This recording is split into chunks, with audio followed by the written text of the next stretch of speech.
प्रिय भक्तजन, आज मैं आपको एक शिव कथा का श्रवण करा रही हूँ। यदि आप ये कथा सुन रहे हैं तो पूरी सुने, इसे आधा अधूरा न छोड़े। ये कथा आपके जीवन में एक बेहतर बदलाव लेके आएगी और आपके जीवन को एक नई दिशा प्रदान करेगी। तो आइए कथा आरंभ करते हैं। एक बार पार्वती माता भगवान शिव के साथ पदयात्रा पर विश्व भ्रमण के लिए निकली। विश्व में अनेकों स्थान घूमने के बाद पार्वती माता थक गई और भगवान शिव से थोड़ी देर विश्राम करने को कहा। भगवान शिव ने विश्राम करने के लिए हामी भरी और दोनों एक पीपल के पेड़ के नीचे बैठ गए। थोड़ी देर बाद भगवान शिव अपनी करवट बदलकर लेट गए, लेकिन पार्वती माता की निगाहें उन चींटियों की कतार पर टिकी थी जो एक स्थान से दूसरे स्थान पर जा रही थी। और चींटियों के बीच रास्ते में पड़ा था एक रेंगने वाला कीड़ा जिसे चींटियां निरंतर काट रही थी। कीड़ा अपनी रक्षा करने में असमर्थ था क्योंकि चींटियां अनेक थी। कीड़ा अत्यधिक पीड़ा में था, वह अपनी रक्षा करने के लिए छटपटा रहा था। पार्वती माता यह दृश्य देख दुखी होने लगी। माता कैसे न कैसे उस कीड़े की पीड़ा मिटाना चाहती थी, लेकिन खुद करने में असमर्थ थी। तो पार्वती माता ने कीड़े को इस समस्या से निजात दिलाने के लिए भगवान शिव से प्रार्थना की। भगवान शिव ने जब खड़े होकर उस कीड़े को देखा तो उन्होंने पार्वती माता को समझाया कि इस पर अपना ध्यान मत दो, यह किसी पीड़ा में नहीं अपितु अपने कर्मों का फल भोग रहा है। लेकिन पार्वती माता अपने कोमल हृदय से इस कठोर और पीड़ादायक दृश्य को देखकर काफी दुखी थी। उन्होंने भगवान शिव से उस कीड़े की पीड़ा मिटाने के लिए लगातार प्रार्थना की, लेकिन भगवान शिव भी उन्हें यही समझाते रहे कि इस पर ध्यान केंद्रित तो मत करो, यह अवश्य ही अपने कर्मों का फल भोग रहा है।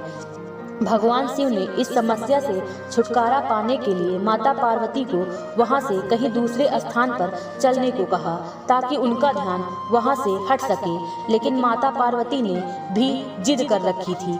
वह बोली, जब तक इसकी पीड़ा नहीं मिटेगी मैं यहाँ से नहीं जाऊंगी। अब भगवान शिव को माता पार्वती के हट के आगे मजबूर होकर उस कीड़े की पीड़ा मिटानी पड़ी।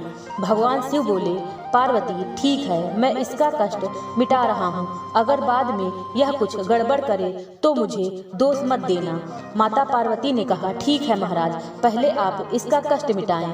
फिर भगवान शिव ने अपनी शक्तियों से उस कीड़े को, राजा, चींटियों को, उसकी प्रजा और उनके लिए एक बहुत ही सुंदर नगरी बना दी जिसमें राजा का आलीशान महल था।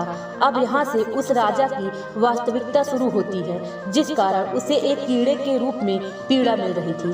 अब जब सब कुछ बनकर तैयार हो गया था तब भगवान शिव ने राजा, जो पहले कीड़ा था, से कहा, भाई अब तू अपना राजपाट संभाल, हम चलते हैं। लेकिन राजा अपने व्यवहार से बड़ा ही घमंडी और एक चरित्रहीन व्यक्ति निकला।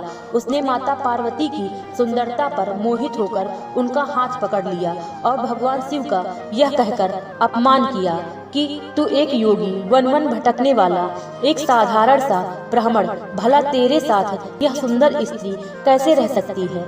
इसकी जगह तो मेरे महल में है, जिसे मैं अपनी रानी बनाऊंगा।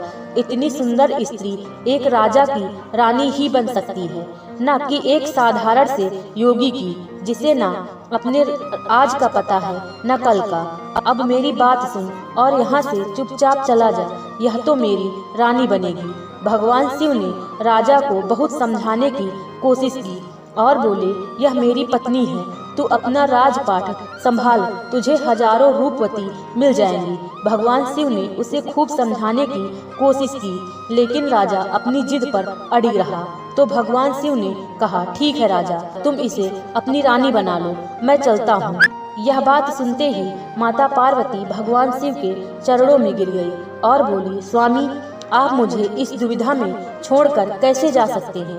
भगवान शिव बोले, पार्वती मैंने तुम्हें पहले ही कहा था कि मैं इसका कष्ट मिटा दूंगा, लेकिन बाद में अगर यह कुछ गड़बड़ करता है तो तुम मुझे दोष मत देना। माता पार्वती, हे नाथ मुझे क्षमा करें जो मैं कर्म सिद्धांत को नहीं पहचान सकी। अब मैं समझ गई, यह घमंडी और चरित्रहीन मानव अपने पिछले जन्म के कर्मों का फल भोग रहा था। इस क्रूर मानव ने अवश्य ही अपने जीवन में अनंत पाप किए होंगे, जिसका दंड इसे इस कीड़े के रूप में भुगतना पड़ रहा है। भगवान शिव प्रसन्न हुए कि चाहे पार्वती ने जिद करके ही इसका कष्ट मिटाना चाहा, परंतु अब वह कर्म सिद्धांत को समझ चुकी थी। फिर भगवान शिव ने अपनी शक्तियों से परिस्थितियां पहले जैसी कर दी। राजा को वही कीड़ा और प्रजा को वही चींटियां बनाकर उसके कर्म सिद्धांत को उसके हाल पर छोड़ दिया। अब माता पार्वती भी राजी राजी भगवान शिव के साथ अपना भ्रमण पुनः प्रारंभ करने के लिए चल पड़ी। दोस्तों, अपने कर्म सोच समझ कर कीजिए, क्योंकि उसका भुगतान आपको इस जन्म में ना सही तो दूसरे जन्म में भुगतना अवश्य पड़ेगा। माता पार्वती और शिव जी की ये कहानी आपको कैसी लगी कमेंट करके जरूर बताएं और कमेंट बॉक्स में हर हर महादेव जरूर लिखें। कहानी अच्छी लगी हो तो वीडियो को लाइक और शेयर करें और चैनल को सब्सक्राइब करना बिल्कुल न भूलें। आपका बहुमूल्य समय देने के लिए आपका बहुत बहुत धन्यवाद। हर हर महादेव दोस्तों।